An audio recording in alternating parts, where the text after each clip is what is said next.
Hindi lahat ng oras kayo po'y OFW. Hindi lahat ng oras malakas kayo dyan sa abroad. Darating yung time na kayo po'y mag-retire din.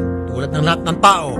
Then, ngayon pa lamang, mag-iisip ng kayo ng future ninyo. Mag-iipon kayo, mag-i-invest kayo. Huwag yung bigay dito sa kanyang manliligaw, bigay doon sa nakilala sa Facebook, bigay rito sa boyfriend, bigay doon kay pamangkin, kay tatay, nanay, kung sino-sino bibigyan, and then, pag uwi ng Pilipinas, tapos na yung kontrata, magugulat na lang, wala ni sing.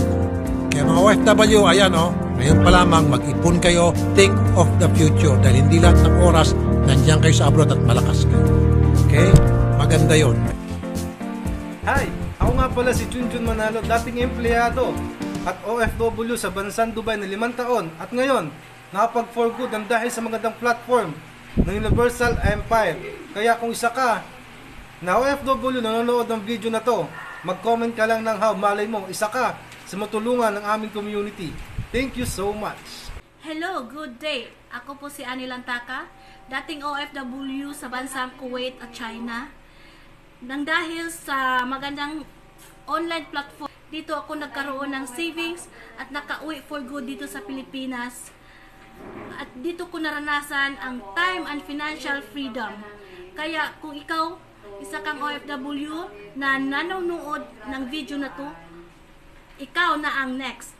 Hi! Ako nga pala si Criselda Manalo. So ako po ay 5 years na OFW from Dubai. Isa na rin ako sa natulungan ng online platform. Dito ko rin naranasan ang time and financial freedom. Kaya kung ikaw, isa ka mang OFW ngayon, ikaw na yung next.